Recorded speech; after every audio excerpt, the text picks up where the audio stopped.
Welcome back to another week, another episode on the podcast. This one was so good. This week, I speak to Shereen Yusuff, who is a human performance coach. And this is one of those episodes that I recorded and immediately have been looking forward to releasing. We talk about a lot. We talk about politics, we talk about religion, we talk about parenting, we talk about, of course, cold exposure. We talk about so much. And even like editing this episode, there were a few moments where I felt myself just full of gratitude, appreciation, where I got emotional. I mean, it was just such a beautiful conversation. We talk a lot about, being able to sit with somebody and hold space for their truth, even if it's not something that we agree with, because a lot of that is lacking in the world where there's a lot of fighting and there's a lot of just being stuck in our ways. And so we really kind of we have a big conversation about that in this episode. Shereen practices the Wim Hof Method, Buteyko, and Oxygen Advantage. I might have pronounced the second one incorrectly, but she essentially helps people just come into their body in such a beautiful way. We talk about flow state. And when I'm running, this is where I often find it, where I'm running and it's like you can't think about anything but your physical body, right? Putting one foot in front of the other. It's like I'm not worried about what I'm doing tomorrow. I'm not worried about what happened yesterday. I'm not worried about what's going to happen after my run, right? I'm worried. I'm literally, my mind is on getting through the next minute, is on putting one foot in front of the other. It's on my breathing. It's on all of these sort of physical body things. And it's such a beautiful thing when you can get yourself into your body in that way. And after we recorded this, I did do cold showers for probably 2 or 3 weeks. Again, this conversation is reminding me to get back to it. But, really, truly, it is uncomfortable. It is, yeah, it's uncomfortable. Like when I get in the shower, I want to take a warm shower, right? But yet there's so many benefits of cold exposure. And so when I was doing it, it was, my whole body was tense and it's like, whew, all right, I'm just going to do this. Oh my gosh, it's going to be miserable, right? It's sort of like where you think in the beginning. And then I got to a point where I was just like, okay, I get to do this, right? I'm choosing to do this. And so let me go in not with this tense, like, oh my gosh, this is going to be awful. Like, I'm just going to count to 30 seconds because I was doing it. I was starting with 30 seconds of cold water and I was ending with 30 seconds of cold water. And, in this episode, Shereen talks about what she recommends. And as I restart this, um, I'm going to do her recommendation starting it off there.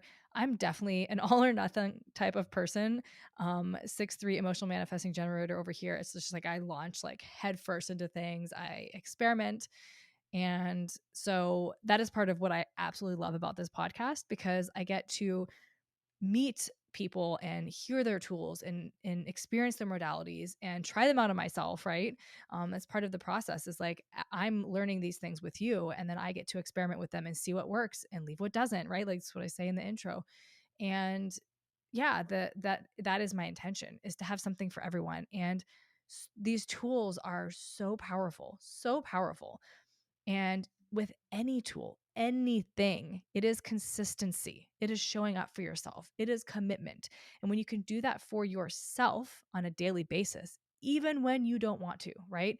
Like it took years for meditation to actually be a daily practice of mine. Over this past weekend, I didn't meditate Friday or Saturday. I'm going to, after this tonight, even though it's late and I want to go to bed, I'm still going to do my 5-minute meditation, but I didn't the last 2 nights. And which is fine because we have to have compassion with ourselves and trust our body and what our body needs. But also within that, I have been on such a deeply spiritual journey lately. I'm always on a spiritual journey, but it's been the energy of my experiences lately have been very different, that I am, and something that Shereen talks about and we talk about in this episode. Whether you're on a spiritual journey, whether you're religious, whatever you resonate with when it comes to God or anything like that, are you bringing it into your everyday, or are you just bringing it into your meditation? Are you just bringing it to church on Sunday? And when you walk with it every single day, and when you walk with it in every single moment, and you're coming back to it, and you're practicing, and you're realigning yourself, and you're coming from a space of love, and you're reflecting in every moment, and you're discerning what your body's feeling, and your emotions, and your intuition, all these things, it's like you're in meditation. You're in the flow state constantly. And so having that set space for meditation isn't less important, because it is very important to come to a space where it's just you and God, source, universe, whatever terminology you want to use for it. But because you're doing it in your walking state, it's not as, I don't even know what word I'm looking for to describe what I'm getting at, but because I'm walking with it more and more in my daily waking hours, the sitting in meditation, I'm not so much depending on that for my connection. So this past week, I have been exhausted, like beyond exhausted, so tired for many reasons. Saturn is moving into Pisces on Tuesday. So by the time this episode will have gone out, it'll already have happened, which is a huge transit that's happening in the month of March. You know, Saturn is boundaries, it's structure, it's the judge, it's karma, and Pisces is fluid, it's water, it's emotional, it's spiritual, it's deep. And so when you have these two energies coming together, you know, I have been meditating on the planets and all these things, and I see this as sort of a softer energy for Saturn. I see Saturn having like more compassion for it, but you have the boundaries and the boundaryless, right? You have the structure and the fluidity. And so it's bringing up these things, right? It's going to be bringing up like elements of fear. It's going to be bringing up all these elements of both of them. And so it's going to bring up things that we are not facing to face. We are going to have to move through these things. And it's going to be really interesting to see how it unfolds. And I've just, like I said, I've just been feeling really tired, kind of like moving into this energy.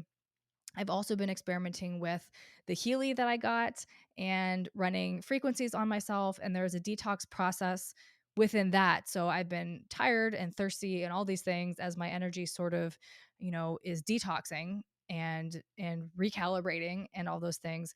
And so I've been really gentle with myself over the past week or so, just like listening to what my body needs, what it wants, and within all of that too, as I've been so tired and all these other things, I've also felt so lit up and so excited and so able to like shift my perspective.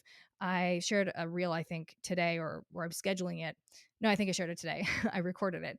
But, you know, I had a moment where I was watching what I would consider a mentor of mine, and I felt like envious. I saw what she was doing and all of the organization. And I have in my chart, if you are familiar with astrology terms, if not, long story short, I have a T square, and so I have Pisces, Gemini, and Sag energy, and the one energy that I need to like kind of complete that is Virgo. So I'm always sort of like envious of that Virgo energy. It's like I want to be organized, but I also find resistance to it. I have a lot of shadows around that. I also have Mars in Capricorn, which is sort of like hurry up and hurry up and get there, but like I want the organization. I want the structure. I want all the things, but I don't want to do it to get there. So I was just like watching the organization and where they're at in their business. And I felt like envious. And I was like, I had that quick moment where it sort of defeated me. And I went in the victim mindset of like, oh, why can't I get that? Or what am I doing wrong? Or I just can't take those actions and those steps. And then real quick, I was like, no, like this is showing me my potential. This is showing me what is possible for me. And I was able to lean into that energy and hold the space for that in my body and be like, no, this is not a restriction. There is space for all of us, right? Like just because she has that, it is showing me what's possible, right? And it is like taking action. And for a long time, I honestly was scared to take action. Like even with the membership, I've tried to create membership spaces before, and there was a part of me that sort of like self-sabotaged it, right? Where I wouldn't show up, if I didn't have anybody in it yet, I would just stop talking about it and I would stop showing up and I wouldn't post any content because I was like, well, there's no one in there, right? And so this time around, I'm like, no, I'm going to show up within the space, whether there's anyone there or not, right? And then when I got people that were paying me for the membership space, then I had another moment of that fearful, like, can I do this? And then I was like, yes, like, so it is taking those actions, it is taking those steps, it is reframing in really powerful ways that move us forward. So I am just so excited for this episode. This one is really special to me. This one was just so beautiful, and I'm really excited for you to listen to this from Shereen. So share with a friend if this episode resonates. All the ways that you can find her are linked down and below. Instagram, website, and her email. You can send her an email if you want to work with her. And the HD Decoded membership space is open. The link for that is down in the show notes. So we have monthly themes, monthly calls. I am starting a little Healy thread in there. So if you are in the membership and you want to get frequency sent to you, I plan on doing it before our live calls so everyone can kind of have a little blast of energy to sort of lift them up. And then probably like once or twice throughout the month, I am also offering a service for the Healy alone. It is just like a monthly service where we have a 15-minute call. Well, it's a 45-minute call once a month. 15 minutes of that is going to be setting intention and running frequencies on that. And then those I'm going to be blasting to you daily throughout the month. And then 30 minutes of that is going to be human design, like sort of mini session where we're going to go through anything that's coming up for you and you want to dig into in your chart. And then figuring out which chakra needs the most love, and then also sending you frequencies for that. So it's going to be distance healing essentially. But all of that information I'm going to link in the show notes. I literally just launched it today. It's Sunday. I just put it out there today.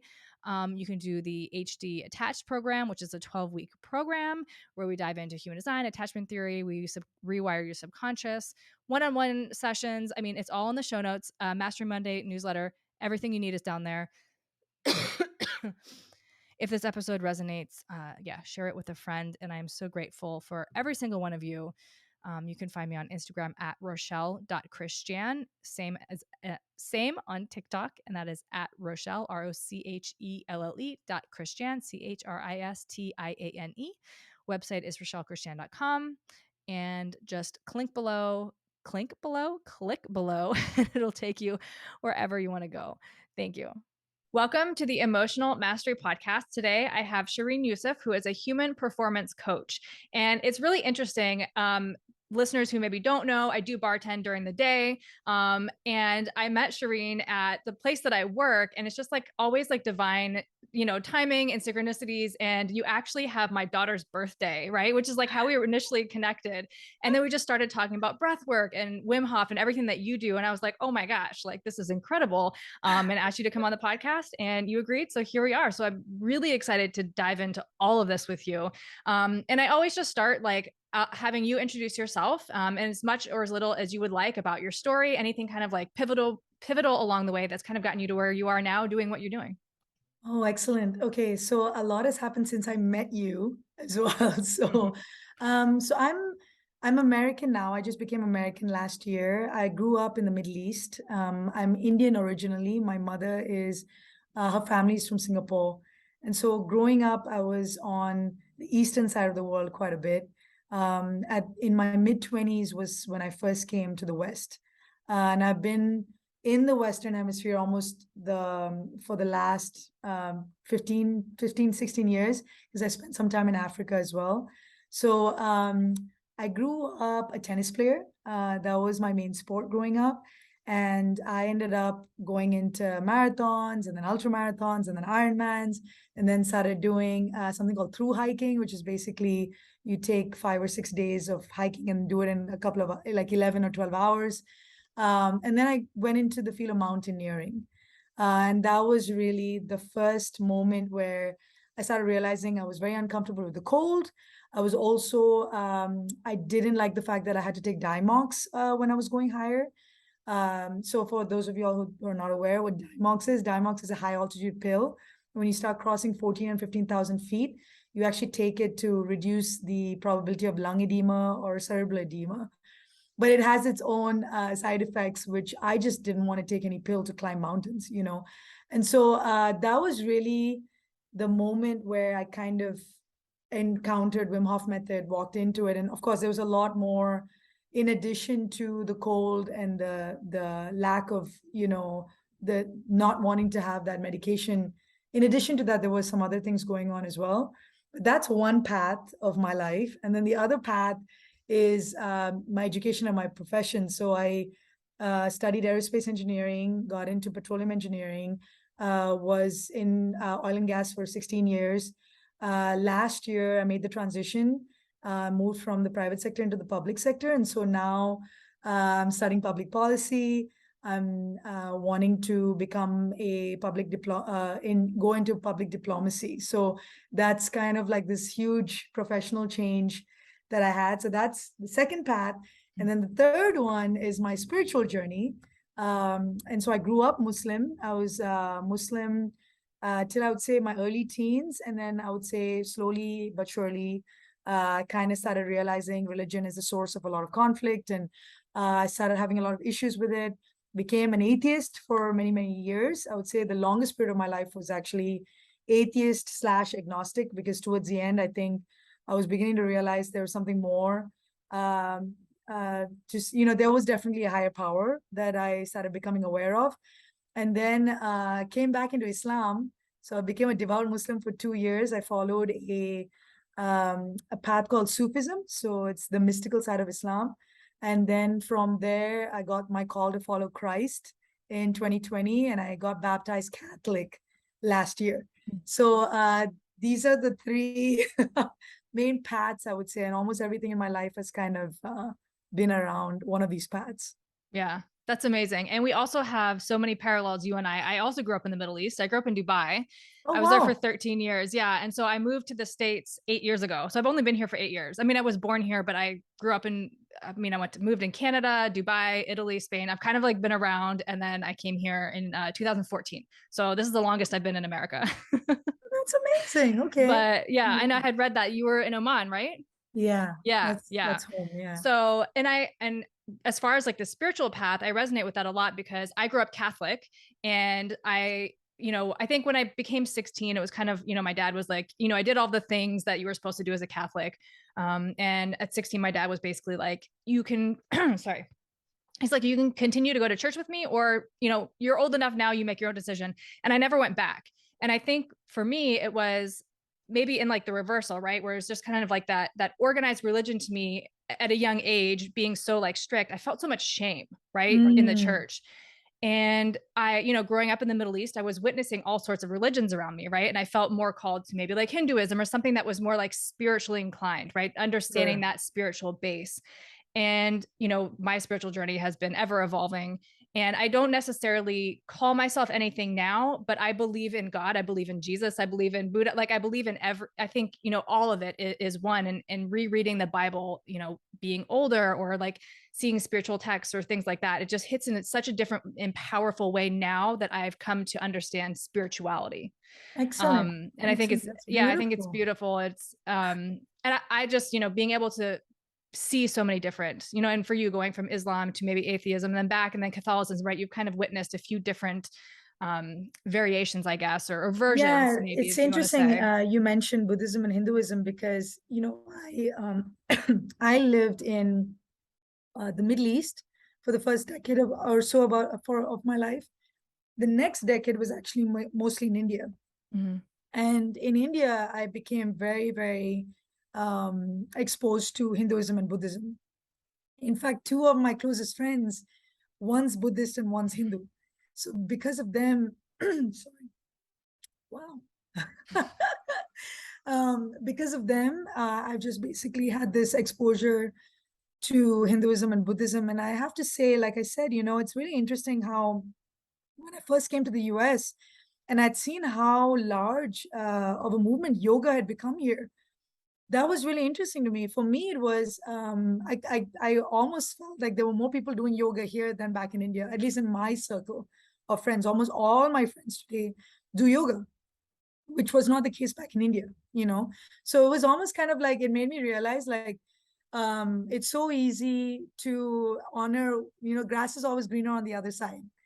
And growing up where I came from, the Christians were the cool people. Mm. They were the ones who were laid back. They were just always kind of like, don't worry about it. They'll always be away. And they were always in the know. And they were just the cool people. I even remember in college, there was a guy, a very good friend of mine who, again, was Christian from Goa. And he was just so laid back. He was so cool. So, and then I come here and Christianity has this completely other side to it. And it just made me remember what Islam and Hinduism was like back at home, where there was a lot of fighting, and in India there was a lot of trauma associated with these fights between the Hindus and the Muslims. So it just made me realize that no matter where you are in the world, there's always going to be trauma associated with what you grew up in. Mm-hmm. And then being able to honor your path and recognizing that, yeah, the grass is sometimes greener on the other side, but when you actually go full-fledgedly into it, it might not be very different from what you grew up in. It's just that your mentality or the state of mind you're in a different place today. And so you have more compassion, you have more patience compared to when you were a child where you didn't know as much. Mm-hmm. Well, yeah, and I think in childhood we're taking on what we're told, right? We don't have Correct. the mindset or the maturity to be able to understand at a deeper level to come to our own conclusions, right? Like I think now viewing, Catholicism or religion in general, it's like I feel like I can separate myself a bit from what I'm told and then be able to see it from that higher lens, right? And so then it's like taking that on and then coming back to it. Because like you said, yeah, I mean, as Yeah, a and child, when and we're viewing things, it's very And you have to different. remember a big part of, I think, a lot of people's aversion to religion is the fact that they were told to be a certain way, you Mm-hmm. know? And by the way, that's like learning 101. Mm-hmm. If you tell someone to be a certain way, they're just going to be, they don't want to do it. It's just human nature. And unfortunately, a lot of us grew up around people, society, family, friends that would basically tell you what to do, but they weren't walking the walk. So in Yeah. your mind, you're thinking, well, if I'm going to do what you're telling me to do and I'm going to end up like you, I don't want to be like you. There's no incentive there. I don't. Yeah, I mean, you're telling me to go to church and you're telling me to go to the mosque. Meanwhile, you're angry all the time and you're having affairs with other people. Mm-hmm. I mean, that's not the kind of life I want to live, right? So you start associating religion with the way people behave. And then it becomes an extension of it. And so you don't want to have anything to do with what those people are doing, including follow the religion they're following, right? Yeah. So I've spent a lot of time thinking about this, by the Yeah, way. no, you're absolutely right. Because I would sit in church and I would watch people come in every single Sunday, but then the Monday through Saturday, they're living life, however they want. And it's like you're not Yeah, bringing God into your everyday, but yet you come one day a yeah, week and you think that that makes you godly, right? And exactly. I think you have to Yeah. walk with it day to day You and know, like, whatever. yeah, sorry. So I was going to say, I can take this topic that we're talking about and put it across every single line, right? So Mm-hmm, I can talk about being an American too.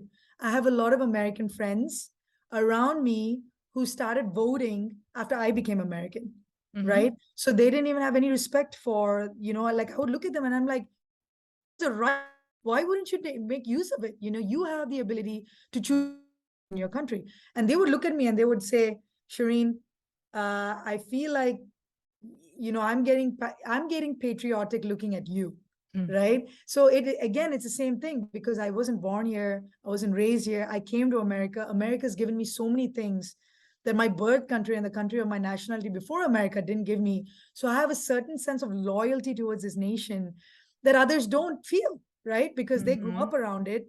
They just had all these things that they grew up with. And so lo and behold, up comes a girl who just became Catholic last year or just became American last year. And I see things in a different way that they've never seen it. So in a way, I understand the affinity towards the Eastern ways here. I understand it because it is new. It is something that they weren't born with. It is something that their parents didn't know. And so they are getting to explore these avenues on their own accord, in their own time. And they get to decide, do I like this or do I not like this? And then do I want to go into this or do I not want to go into this? Right. So it's really, I mean, you mentioned again, education is another area that I'm very passionate about, right? Mm. Our children, like, talking about breath, I teach all age groups. A lot of children come to me to learn breath. And a lot of these children are diagnosed in fourth grade with anxiety, with anger issues, with some of them came to me and said that now there is something called an ADHD patch, where you put a patch on and you are able to combat ADHD. And I'm thinking, what is going on? It's this makes no sense to me. Like, why are we telling these kids what they need to do and how they need to behave? And there's somebody who's come up with a way to go about it, and now suddenly children have to do it, right? So it is on so many levels. Because I'm Christian, I'm going to say something that's in the gospel, and Jesus says, bring the children to me. He didn't say force the children to come to me, right? He didn't say make sure that you shove me down every single child's throat, right? He just said bring the children to me. And as children, I've seen they gravitate to what they know. They feel love, and they gravitate towards it naturally. They gravitate towards the cold naturally. I have a harder time getting adults to go into the cold than I do with children. Mm-hmm. Children just gravitate towards it, right? Yeah. So anyway, these are I these are mean, topics I'm very passionate about. yeah, no, but even talk about that. Like, yeah, last year when it like was icing and snowing and all that stuff here, all my kids want to do is be outside. And I'm in Yeah, here like, guys, it's so cold. What do you, what do you want to be out there there for? you They go. There spent you the go. whole day until it got way too cold, and their fingers are starting to like, and they had to Yeah, come in and get yeah, warm again. But yeah, no hesitations. They just loved it. And I'm like having to yeah. bundle up and like covering my face and things like that. But that's really interesting. I would be curious when talking about, and I completely understand going back to what you were originally saying, like I'm an American, I grew up overseas. I never voted until 2016 elections. I 100% admit that. I grew up, Sure, internationally. So sure. I was kind of like, it doesn't affect me. I'm just going to be over here. I don't live in the States, da, da, da. But I've come to realize, as I've spoken to more people, and specifically being in America with people who are not American, but want to be American, right? So it allows me to appreciate being American in a way that I never really perceived before. Because if I wasn't American, I wouldn't have been able to travel the way that I did, right? You'd have to Yeah, go through more loopholes. I wouldn't be able, yeah, there is a lot more to it, I guess, than I ever appreciated because I didn't grow up here. I didn't see it. I was just kind of like, but I had that life a lot in part because of where I was yeah, from. yeah, yeah, So I've come to I'm learning to appreciate it more, like being from here. yeah. And now I've been here for 8 years and my daughter's 12, so I don't see myself going anywhere for a while. And just kind of like, I don't know, reintegrating or just I feel Yeah, like I'm seeing life in a different way, in the sure, last few sure, years. So that sure. is part of it. I was so resistant to being American for a long time. So, a lot of us, since you have a daughter and it's beautiful, do you only have one daughter, or how many children do you And have? I have a daughter and a son. My son is 6. Okay. Mm-hmm. So being a mother is I consider it one of the most amazing things a woman, which I'm not a mother, right? So Mm-hmm. I'm really honoring you as a mother. I feel like I am a spiritual mother, Mm-hmm. whoever I meet, I feel very motherly towards. But I think it's such a gift when you get to be a mother and you get to mold a child's life. And a child, it's not about what you're saying, it's about what you're doing. Mm-hmm. I've seen this over and over and over. And I can go back into my own life and see all the things I picked up were not the things my parents told me. It was the things I saw. And so children are sponges, right? They just literally take in. And so one of the things that I have picked up on after being here in the US is, and by the way, there are many studies on it too, is this phenomenon of where we tend to want to be around people who look and think exactly like us, right? So you're being so open, and like, we had this encounter, you start talking. There are a lot of things in my life that are similar with you, but there were a lot of things in my life that are not similar with Mm-hmm. you, right? And you were able to look beyond the dissimilarities and say, you're somebody I would love to bring on to my podcast, right? And this is actually what our world is lacking today, is the ability for us to look beyond the dissimilarities and actually see the similarities. And this is where, tying it back to breath again, the easiest way to see a similarity between two people is that we are both breathing. We Mm-hmm. both have lungs, we both have a heart, we both have a nose, we both have eyes. And so, like, even as basic as that, even teaching children to be able to recognize the similarities, most kids don't even know what a color difference looks like. till the age of 3 or 4. They don't, I still remember a very close friend of mine, she's Black. And she told me that she would bring children home that were from all races and everything. And for her, they all looked exactly like her. There was no Mm-hmm. difference. And Mm-hmm. she's actually right, right? Because they all had 2 eyes, they all had a mouth, they all had ears. And it's us as adults that make them aware of the differences, right? Yeah. So I, till this day, because I always say I'm not childish, I'm childlike. There's a Mm. difference, right? Till this day. So like this year, at the beginning of the year, I noticed that my closest friend circle were all Catholics. Every single one, right? Of course. I mean, I just became Catholic last year. I went into it full, headline sync. Like I just basically went into it completely. And of course, the people I'm hanging around with are Catholics. I wouldn't expect any different. But I made a conscious effort to go out. And now I have a friend who's not like, my closest friends are not Catholics, right? I have a very, very, like a set of friends now that I have Protestants, I have Jews, I have atheists, I have all of these people. I have people who love Jesus but don't follow any religion. I have people who follow Buddhism. I have people who follow Hinduism. And in my mind, if I am not able to be around these people and love them and know that they know I love them, then I am not following the basic commandments of Christianity, which is love one another as he loved us, as Jesus loved me, right? Which is the first commandment is love God with all your heart, mind, and soul. And love, the second one is love your neighbor as he loved you, right? So if I'm not able to be around people who are not like me, who are from different races, who think politically different from me, because I think I mentioned this, that I'm going into the government side now. I am doing public policy. So the more and more I'm having discussions on politics and, are you center right? Are you center left? Are you right? Are you left? All of these things. Are you libertarian? Are you authoritarian? Like these are very normal conversations today.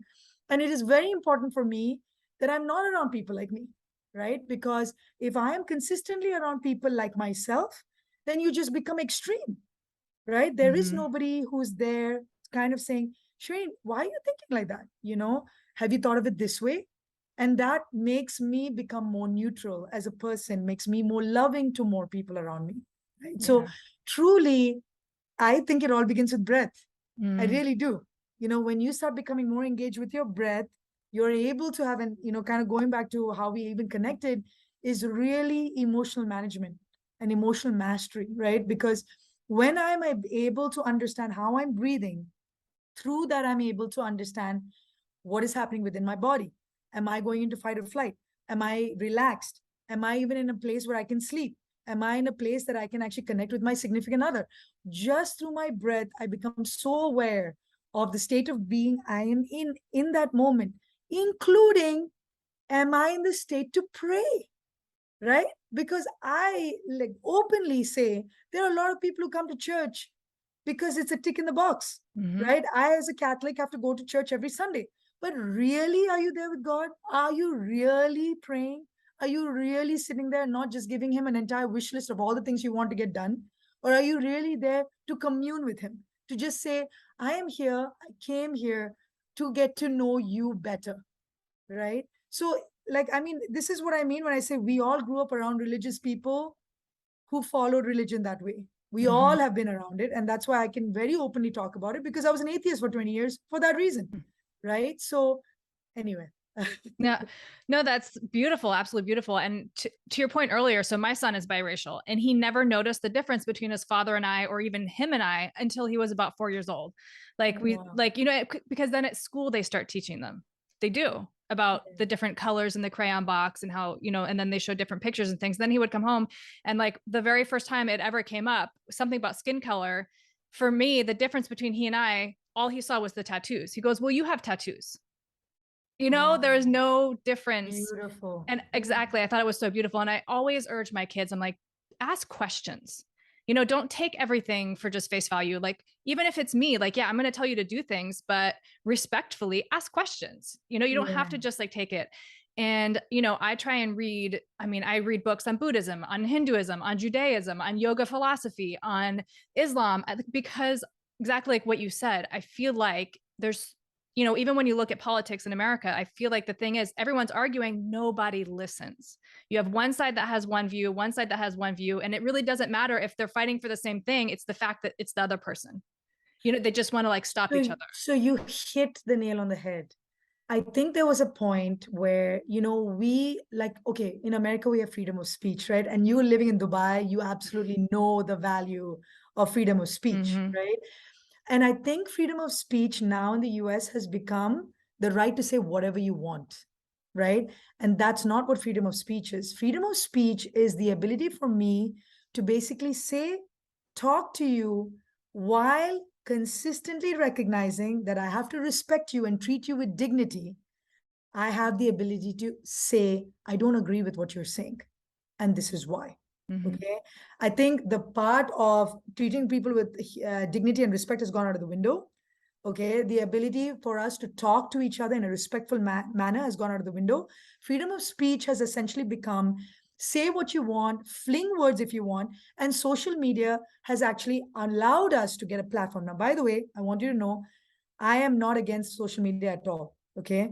Why? Because I've lived in 14 different countries and I'm very grateful for social media Mm-hmm. that I'm able to still connect with my friends from all of these countries, right? So I'm not against social media at all.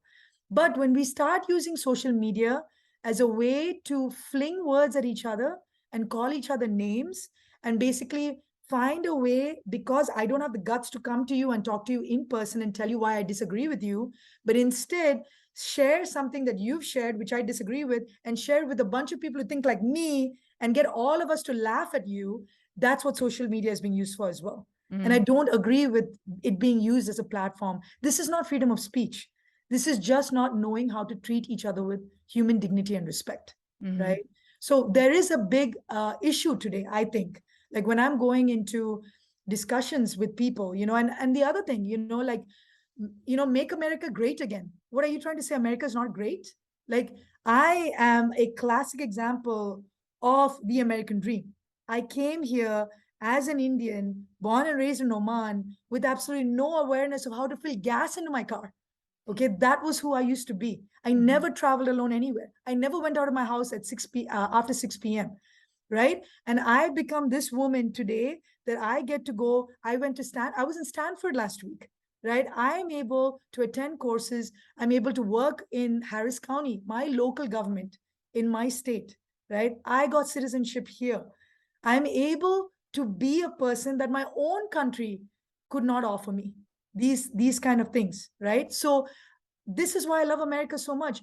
I put in the work, and depending on the amount of work I've put in, they have been able to give me opportunities. Now, am I saying to you that I'm not a minority? Of course, I'm a minority. Are you telling me I've not been in situations where I worked offshore on rigs and my lingerie got stolen? Yes, my lingerie has gotten stolen on rigs, right? Yes, I've been on offshore rigs where men were watching porn next to me.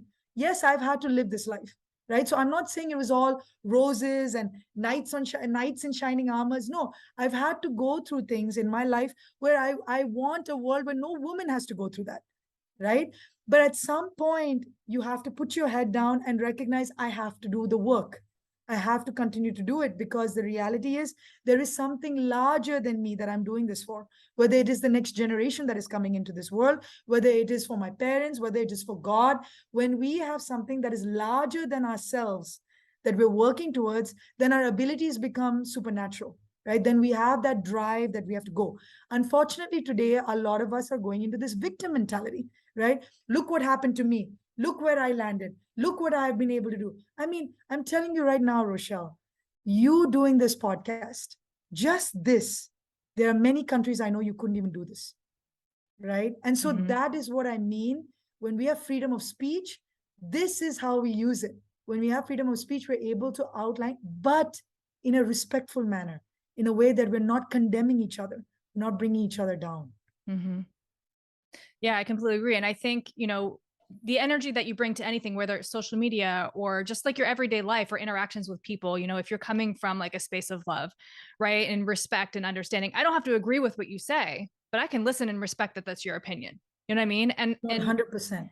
and I Yeah. do feel like for me, I know, you know, and I hope that I can give my kids this opportunity because I feel like traveling the world and meeting people who do not look like you, who do not believe in the same things as you, right? Finding your way through cultures and countries and places that you've never been. And I think that that is more powerful than any textbook that you can read. Just being able to go and 100%. Yeah. experience people, right? Because then it kind of gives you like, Experience. and Yeah. you know, like you said before, like, yes, we all breathe. And I've always felt that way. We're all just people. You know, it doesn't Yeah. matter where you go and in the worst place in the world or the best place in the world, everybody wants to be accepted, seen, and loved. It doesn't Yeah. matter, you Yeah. know? And I think, yeah, it's just, Yeah, and another thing which again, you do beautifully is finding common ground.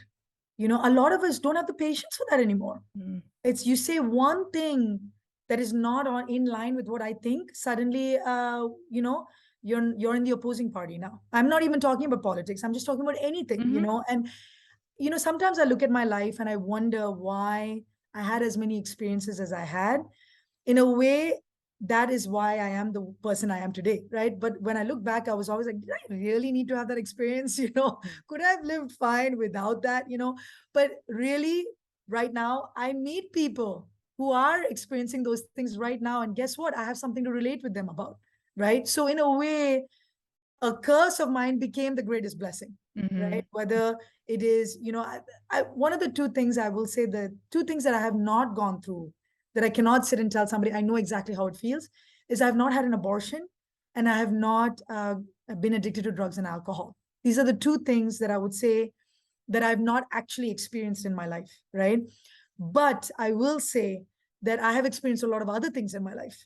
And I think when you have trauma and you feel unworthy and you feel shame and you feel guilt, all of us in some form or fashion have had experiences where we've had to go through that. We've had to go through shame, we've had to go through guilt. And a lot of us deal with it differently. How did I deal with it? I left home at 15, right? I decided I don't want to go back. Now, yes, I have a beautiful relationship with my family today and I love them very much. But there was a time in my life that I didn't want to have anything to do with them, right? And then at some point, when I grew much older, I realized running away won't fix it, right? Leaving what you thought was not okay will not fix it, because that will come back into your life again and again and again. Like I joke about and I say, really, marriage works out when you decide who you want to deal with all of your problems with. That's when marriage works out, mm, right? And it doesn't, like, there are many people who say, of course, yes, there are certain situations where you have physical abuse and things like that, where, yes, absolutely, that's detrimental to your health and wellness. But almost everybody who I've met who have had multiple marriages, I've been married twice. I've been married twice, I'm very me too. grateful. Yeah, I'm very grateful that my second time I was at least able to leave my spouse on a good on in a good term. I can still text him, I can still ask him how he's doing. And I'm coming, he knows I'm coming from a place of concern, of being a friend, than, trying to figure out a way to poke this person, right? So was I able to do it in my first relationship? Not really. But luckily I was able to go back and say, I'm sorry we didn't part on better terms. And now we are in a better place, right? So we all have that ability. We all have, and by the way, all of this has happened to me after I become a Christian, right? So Christianity has taught me to be more forgiving, to be more loving, to be more compassionate. And I'm not saying I wasn't a loving person. Anybody who knew me before Christianity has known me as a loving and compassionate person. But after becoming Christian, I've become even more forgiving, even more loving. Like now, I won't even go back to Mass unless I am 100% sure I have forgiven everybody that I held some resentment towards, right? Which I didn't have all of these rules for myself before, right? So we get to, as human beings, we have free will. We get to decide the person we want to become. We get to decide, how do I use my religion to make me the best possible version? And there are people who can use religion to make more money. Yes, that is available in everything. I can open up a social entrepreneurship company and basically use it for my purpose. Meanwhile, I'm getting people to pay me money because they think they're doing it for a social cause. These things are present everywhere in every department of life, right? So the more we start realizing, I just want to be a good human. I really want to do what's best for everybody else around me. And I genuinely believe that we all are light. We all are love. We're all beings, like, I mean, just using a universal language, God is love. Mhm. So if you are all about love, then technically God abides within you, right? I mean, I'm an engineer. A is equal to B. B is equal to C, A is equal to C, right? It's that simple, right? So if God is love, you are love, then God abides in you, you know? And so if we all focus on love, and by the way, this is why I love Wim Hof. I love Wim Hof so much because, I mean, in addition, I'm very grateful that I've had personal encounters with him. I've spent time with him. And what you see is what you get with this man, you know? And that also is something so admirable that in a lot of us, what you see is not what, you know, what you get is not what you see, or what you see is not what you get, you Mm-hmm. know? And he has been a part of my life when I was an atheist, when I was an agnostic, when I was a Sufi, and when I became a Catholic. And he loved me just the same. It didn't matter to him what I followed. What mattered to him was my heart. And he always said, Shereen, your heart is pure. It doesn't matter what you follow, you will only do pure things. Right. So, you know, it's kind of like the rotten apple analogy, right? Like you can have a good apple and you have one rotten apple and you can spoil the entire basket of apples, you know.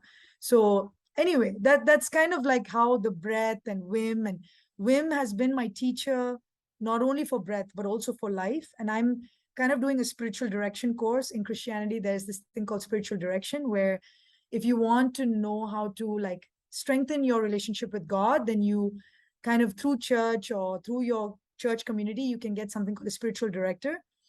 And I'm doing a course on this. And it's really helped me because I've realized that even the way I talk, I would like to be more loving in the way I talk. I want to be more compassionate. It's never enough, you know, it's never enough. So I want to be more loving. And this has really helped me in becoming more in being able to show people that you where you are, exactly where you are, you can do so much.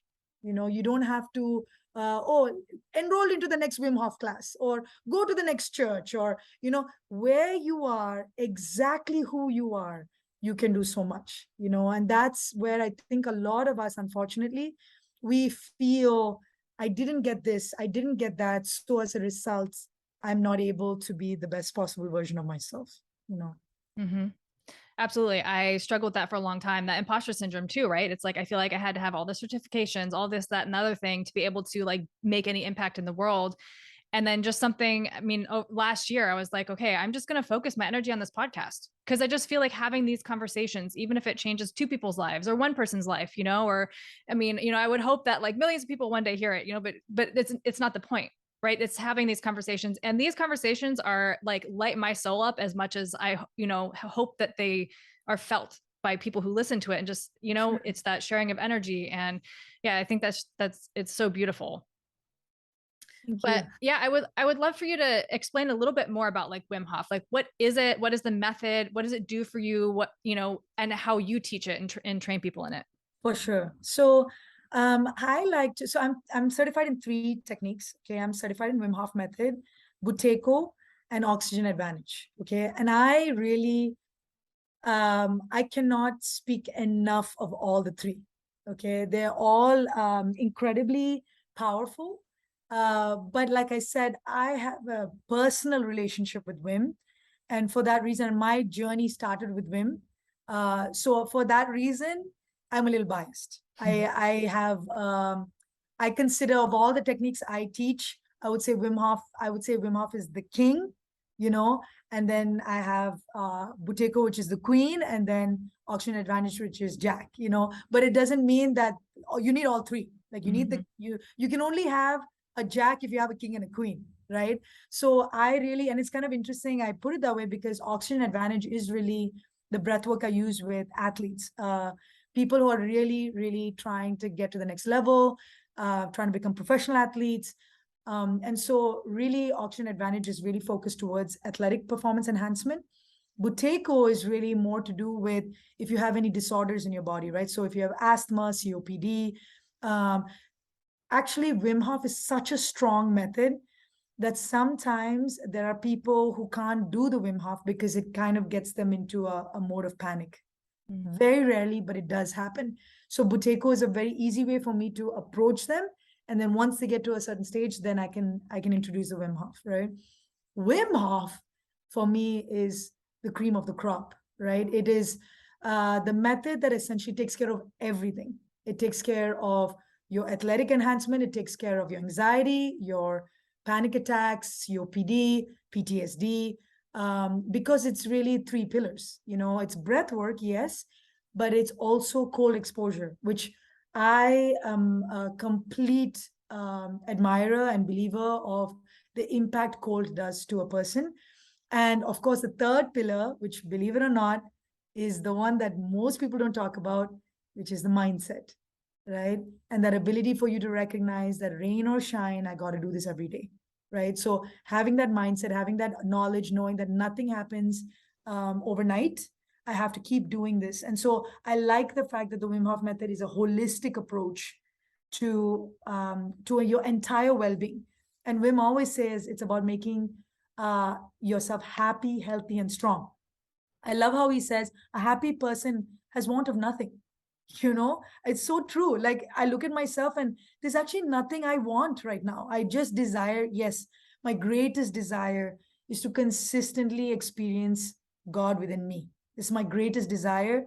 And whenever I experience it, I just want it more and more and more. So that is a desire that I have. But in terms of materialism or materialistic wants, there is really nothing that I want per se. And I'm blessed in many other ways. But Wim, I feel, are you familiar with the Maslow's hierarchy of needs? Mm-hmm. So the Maslow's hierarchy of needs basically says that when you have the basic needs met, then you kind of go into your emotional needs. And then when you have your emotional needs met, then you kind of go into your spiritual needs, right? So it's Mm-hmm. like physical, emotional, spiritual. And I feel with Wim, doing the Wim Hof method, you can almost invert the pyramid, Mm. right? Because it's almost like when you start feeding yourself in a way that you feel healthy and strong and your immune system is boosted, you don't have as many diseases, you don't have to think about a lot of things, you have a mind reset all the time. I call it flushing the mind. So it's like, imagine you go into your toilet, you do your business, and then you don't flush the toilet. Would you want to Mm-hmm. enter that toilet again? I Mm. don't think so, right? So what the Wim Hof method is doing is it's flushing your mind every day, right? You're going in and you're basically, every day we go through things. Whenever people talk about trauma, people are always talking about something that happened to them when they were 5 years old or 8 years old or 10 years old. Guess what? We're all going through trauma right here, right now. There are things happening to us where we feel unwanted, where we feel rejected. We're going through divorces. We're going through things that, didn't happen to us at 8 or 10, right? And we constantly go back to, oh, this is happening because, like, forget about the because. Let's just focus on what's happening today. So if I have an opportunity to flush my trauma out today, why not? Why don't I take that, right? So what I love about it is it's a daily, like, I highly recommend people to do it daily. Doing it twice or thrice a week is better than doing it 0 times a week, right? But bottom line, taking these three pillars, putting them together makes you a more holistic being. So it's not only about, Wim has 20, well, 26 before, now 25 world records. He didn't get these well. And I always tell people he didn't break world records. He set world records, which means he did 25 things, or at that time 26, because one of his records was broken by the person who's stayed in ice for longer than he has. Mm. But he did 26 things that no other human has done, right? Mm. And that's what I bring people's attention to. It's not about becoming a world record holder. It's about doing things in your life that no one else around you has done. It's about constantly challenging yourself to know, what are you truly capable of? What can I do? Because most of us grow up and we become like the people around us, right? So what if I can be somebody that did something that nobody around me did? What would that look like, right? I am the first American in my family, right? I'm the first Christian in my family. I'm the first. If I end up going into the government, and if I end up working for the state, or if I end up working for USAID, I'll be the first person in my family to do this, right? I had no examples around me growing up, but that's what the Wim Hof method helps you with, is that constant flushing out of the scripts that you have in your head. Every single day you wake up and nobody can stop me. I am the only person who comes within myself. And so, in my case, if God wills it for me, then I'm ready, God. Isaiah 6:8, here I am. Whatever you want to send me out on, here I am, right? Having that attitude of adapting yourself, of knowing no matter what comes my way, I have the ability, I have the mental strength, the physical strength, and the emotional strength, right? Because these three things are what a lot of people are failing on right now, right? Whether it is because of COVID, just the fear setting in. Am I safe? How I'm around people who don't have their masks on. What is going to happen to me? What happens if I get COVID? What happens to my parents? There's a lot of fear in our society today, right? And what is this fear leading to? More and more division. So whenever we do the Wim Hof method, we have this ability to reset. Let me take, these thoughts are not coming from me. These thoughts are coming from outside of me. I want to now go within me. I want to be able to recognize within me, if I can enhance my self-knowledge of how my body works, of how my respiratory system works, my circulatory system works, my endocrine system works, my nervous system works. Happiness is about dopamine, oxytocin, serotonin, and endorphins. If I can get these four every day through doing the breath, through doing cold, wouldn't I want that? So that's I hope everybody wants to do the Wim Hof method after hearing this.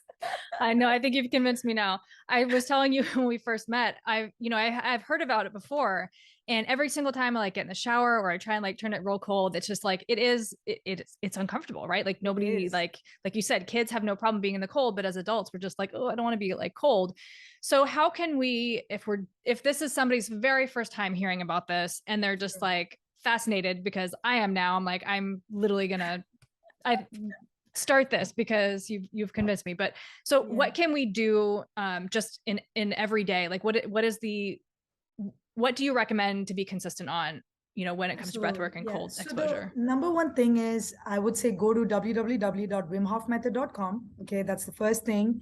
Wim has master modules. Okay, so you basically can get a very quick understanding of what the breath does, what the ice does, and then also the third, mindset. So you basically have these three very quick modules. I think each one is about 10 minutes each. So within 30 minutes, you already know how to do the method, right? If that entices you, he has online modules that you can do. So if you get, there are many packages, and then there's an 8-week module or a 10-week module that you can do that basically helps you understand the method better. For people who are really interested, so like my personality has always been, I want to study from someone who knows what they're doing, right? So when I started the whole method, I actually didn't go online at all. I didn't even watch a single YouTube video of him. I immediately looked at where can I find a workshop and how can I find an instructor and how can I find this person to teach me. That was what I did, right? As soon as I went to the workshop and I was able to understand it in person, then I basically went deeper and deeper into it. And then before the year, I knew, I was like, this is it. I want to go into this, right? So everybody's different. Everybody learns differently. If you're the kind of person who likes to explore things, look at YouTube videos, there's tons of information of this method. And then when you get to a place where, like I tell people, everybody likes to play soccer, but if you really want to get good at soccer, you get a soccer coach. It's like same thing with school. You like math, great, but if you really want to learn and you want to go deeper, you enroll yourself into a program, right? So it's the same thing. Whenever anybody decides like, okay, this is amazing, I want to get to the next level, then start looking for an instructor. So www.wimhofmethod.com, and there's an instructor page there. You can look up the instructors, and it's all based on where you are in North America, and you can go over all of the instructors. I always advise people to know more about your instructor.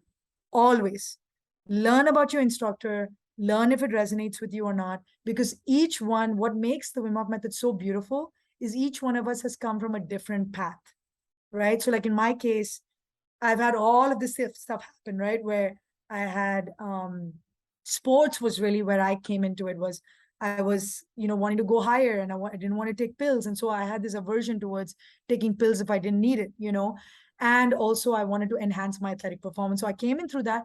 But through my journey, I've encountered people who are addicts. I've encountered people who have mental issues, psychiatric issues. So seeing the kind of people that your trainer has trained, or understanding what their background is in, that will give you a better understanding. And in today's world, this is what I mean when I say, in a way, COVID has become the best thing ever, right?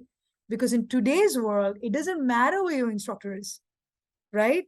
Like you could technically get a session with whoever you want. right? So it doesn't matter anymore. Even if you're in New York, like I have people coming for my workshops from Detroit, from New York, because they look at my profile, it resonates with them, and they want to come and do it, right? So when you are in that situation where you want to go deeper, look that up, go into the instructor list, and then start following these people. Everybody's on social media now. Look at the kind of posts that they're posting. Are they more in line with what you're thinking? So that would be how they go. Now, if you are like, okay, I want to do this, like I said, the master module will cover it. It can be anywhere from 10 to 15 minutes in a day. You wake up in the morning, do it first thing in the morning if you can, or treat it like a workout. So do it on an empty stomach. And the cold shower, you have to take a shower every day, I hope, right? You're taking a shower every day, if not every other day. And so even if you're thinking, I cannot do this shower, just end on the cold. Just end and count to 10 seconds in your mind, right? And I always say, start with letting it drop on the nape of your neck, right? So let it drop on the nape of your neck, and yeah, but you're away from the water, right? So you will get that jerk, but then kind of like reduce the breathing to the point that you are in control of your breathing, and just count 10 in your mind. From 10, go to 15, from 15, go to 20, from 20, go to 1 minute. So that's how you build up. So essentially, it is kind of bringing you into like a meditative state while you're uncomfortable and your whole body's like trying to fight the cold. Bingo. Okay. You said it. I didn't. Okay. I'm like, it's kind of funny. People ask me, are you a meditation teacher? And it's kind of like, you can't not meditate when you're doing this method, period. It's like, it's almost like a byproduct. So it's the easiest way for people who say, I can't meditate, nothing has worked for me, meditation doesn't cut it for me. This is the easiest way to get into that space as well. Because when you start recognizing that you are one with the cold, or you are essentially in this uncomfortable period, but you are focusing on your breath, you kind of have to start becoming. So it's really an act of becoming present. That's what I like to call it, right? You become present with whatever it is that you're going through. So as a teacher, and like I said, I can't speak for all the Wim Hof Method instructors, but as a teacher, I am totally against telling people, go into the ice and put your mind somewhere else, right? That's not the point, right? I mean, I love, and by the way, another thing that can intrigue people's minds are watching podcasts. Wim has done with Jordan Peterson. Wim has done podcasts with Lewis House, which is where I originally heard him. Okay, excellent, excellent. And I'm just trying to remember this famous actor. He's British, and he seemed to have got. But anyway, he did on Netflix. He did an episode with Gwyneth Paltrow, right? The Goop Lab. Okay, and so like all of these things are also ways to see his work in a way that you, like, a lot of people are influenced by influencers, and when the influencers are influenced by Wim, that kind of increases their recognition of like, yeah, this guy's for real. So recognizing that when you're cold, it's because the ice is cold. I'm not asking you to get away from it.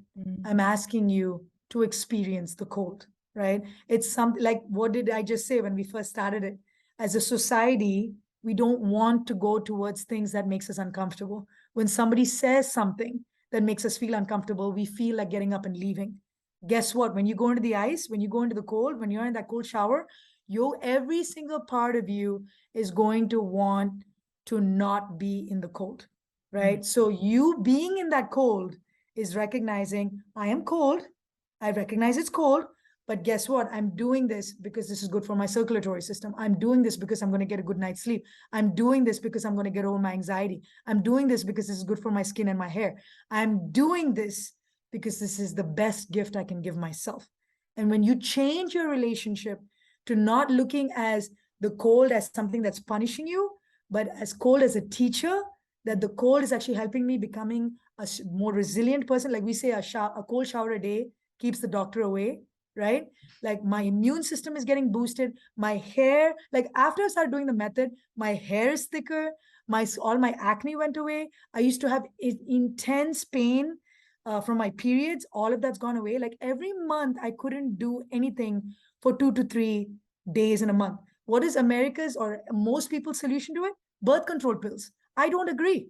That is not a solution, right? But when I started doing the Wim Hof method, my pain went away. right? So this is what the method has given me. It has given me a complete reduction of things that I never even thought about, because I have lived with the pain for so many years. For every month from the age of 12, I've had to deal with just working my entire schedule around these days when I would get my period. And now I don't even think about it. I just go around I do workshops. I've done workshops where I've started doing a workshop, go during my break, found out, oh, I stained my underwear. And oh, yeah, that's fine. I got my period. I go back and I start teaching again. I started crying the first day I could do that, because for a person like me, where I used to have to plan my entire life around this, I don't even have that to think about anymore. Mm. So the more I'm able to take care of my inner being, my body, my pains, I have more and more time to devote to others, to be able to be compassionate, to be able to be gentle to others, because I have more brain capacity, I have more emotional capacity, I have more capacity, period, to be a better human. That's amazing. Yeah. As you're talking about, that discomfort of getting in the cold. And for me, it kind of like resonates, or it makes me think about, like, because I love to run, and running is not for everybody, and that's fine.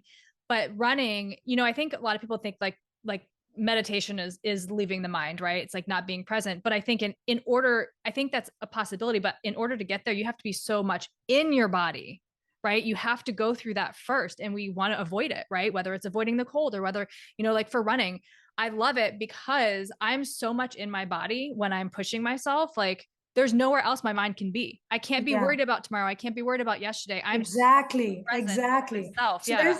there's a term for this now. What you're talking about is being in the flow state, Mm, right? So that's what people now call as the flow state, which is mm-hmm. you're in such a flow in what is happening right now that you're not concerned with anything else. You're Yeah. giving your entire mind, body, and soul into the current thing that you're doing. Mm-hmm. So you're consistently in this flow state. And I believe a human can be in flow state all the time. Mm, When you start mastering your breath, you're breathing all the time.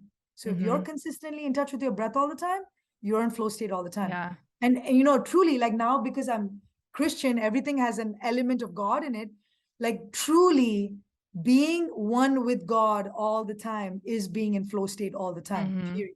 Mm-hmm. Right? Having that oneness with knowing what Jesus would do in this moment, knowing how Jesus would behave. I can't even envision Jesus being a person who's talking to someone and scrolling on his phone. Yeah. That's not the person I'm envisioning, Mm-hmm. right? I cannot envision a person who is, looking at it, talking to somebody and thinking about something else. Mm-hmm. That is not who Jesus was for me. Mm-hmm. Jesus was in flow state all the time, right? So I believe that we can all achieve this. We can all be in flow state all the time. Mm-hmm. Yeah. And I tell my kids when religion comes up, or God or Jesus or anything like that, it's like, and kind of like to what a lot of what we spoke to today, Jesus didn't sit and hang out with people who are already religious. Do you know what I mean? He went to the sick, he went to the criminals, he went to the Yeah. sinners, he went to the people who needed that The message. tax collectors and the prostitutes, Yeah, right? with Like no clear, expectation, yeah. right? Yeah. It was just to show love and to be an example of that. And I tell my kids that all the time, I'm just like, just try and, if you can do nothing else, right, just try and embody that, and just listen to people, and and have respect, and and know that I want them to be empowered to be themselves. And I feel like for me growing up, I was just always felt wrong in so many ways. And anyway, that's a whole other thing. But yeah, I mean, I think it's No, and that's what makes your journey so powerful. And this is why I realized, Rochelle, you're a beautiful girl. Like I felt it as soon as I saw you. It was immediate. I sat down, I started talking to you, right? But beauty, like if you look at a diamond, what is diamond exactly? Diamond Mhm. is carbon under pressure. Carbon is ugly. It's black, it's dark. You put a gazillion amount, like so much pressure on top of carbon for it to become and have the correct, all of the right environment for that carbon to become diamond. And then even when it becomes diamond, you still have to mine it, right? You get it, and then somebody has to find you and basically start chipping you and getting those facets, right? And so when you see beauty in a person, what I see is a diamond that has had facets, whether it was through the whether jobs you did, whether it was all these encounters that you've had in your life. There were people that you met that basically created those faces for you to shine that light from within you, right? Mhm. And so that's what I always say, like beauty is like a diamond. Like it takes a certain kind of person to first notice it, right? Like I saw it. As soon as I saw you, I knew it. You're a beautiful person, right? But recognizing that you probably have gone through a lot in your life, and that is what you're giving to your children too, right? Mhm. Is you are one of those people who's building that side or that facet in your child as well. So I'm excited for your children. Honestly, I can't wait to meet them in Yeah. like 15 years, right? And see what they're doing for society. Yeah. Right? Yeah. And my daughter is struggling right now. And I try and remember that. I'm like, it wasn't always easy for me, right? We have to go through these things. And I think as a parent, you want to just like make it all better and like everything's going to be fine. But she's going to have to go through these experiences. And I feel like the best job I can have, the best thing I can do is just support her and empower her at home, that she can come home and whether it's cry on me or like just express these things that are happening to her and be her support and her guide in whatever way I can. But I mean, she's at the age where she's just wants nothing to do with me. She's in a room. She doesn't listen to me. You know what I mean? But I just have to, I trust that, this is exactly where she's meant to be, learning what she's meant to be learning.